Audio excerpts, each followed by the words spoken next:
Abraham was the father of Isaac, Isaac the father of Jacob, Abraham, Isaac, Jacob. That the trifecta, the patriarchs, the men of renown, the heroes of the faith.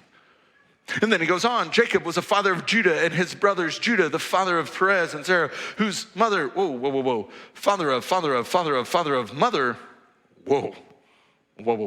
mother was Tamar.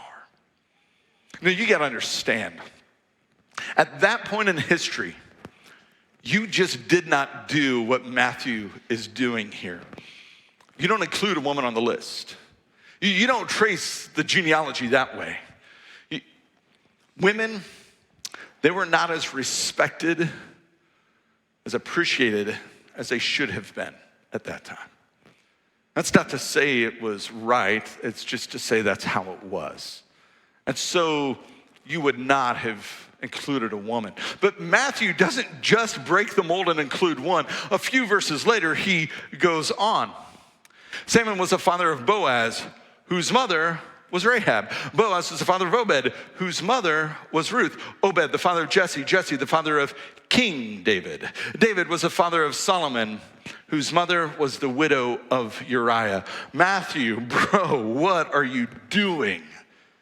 4 women at the beginning of the genealogy? Bro, what are you thinking?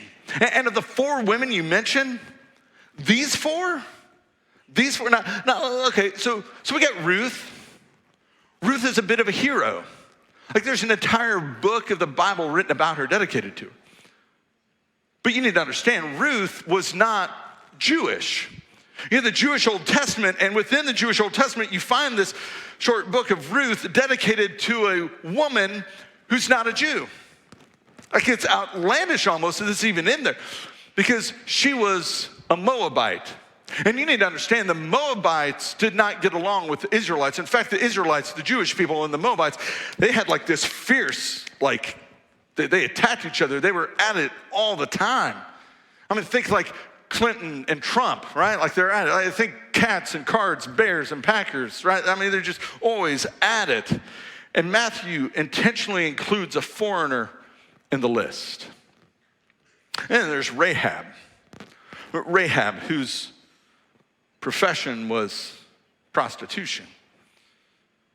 Now, when the Israelites were about to take over the promised land, leader Joshua sent some spies in to scope out the land, sent some spies to the city of Jericho and said, hey, report back to me and let me know, are we gonna be able to take this city easily or not? And so the spies go in and they realize, man, we could get caught, it's all done, so we need somewhere to hide out and to get out of here in a hurry. And the place they hide out is with Rahab. Now, they don't hide out like that. They just knew men are coming and going from that building pretty regular. We can just scoot right in, hide out. And she helps them. She helps these spies and she helps out God's people. And because Rahab the prostitute helps God's people, she gets grafted into the Jesus family tree. And then there's David. Now, I know David is not a woman. We're talking about the women. But just look at this. David was the father of Solomon, whose mother was the widow of Uriah. Matthew takes a pretty big swing at old Dave on this one. He doesn't point out David's greatest feat, young David who killed Goliath. It doesn't point out David, the psalmist, the songwriter, prayer writer, the one who wrote much of the liturgy, the song and prayer book for the Old Testament church, if you will. He doesn't point out David, the man after God's own heart. David, the one who was so loyal that he refused to strike back to the king who was after him. No, he points out David's greatest scandal. Solomon, whose mother was another man's wife. He didn't list her by name. He didn't need to give her name. Everyone knew. It's Bathsheba. Bathsheba. See, David had gone on his roof and he saw this woman taking a bath. We know it was a bath and not a shower, or else her name would be Shower Sheba. And he, yeah. You can pray for my kids. They got to deal with that stuff all the time. But he sees her taking a bath and he likes what he sees. So he summons her to the palace, has an affair with her.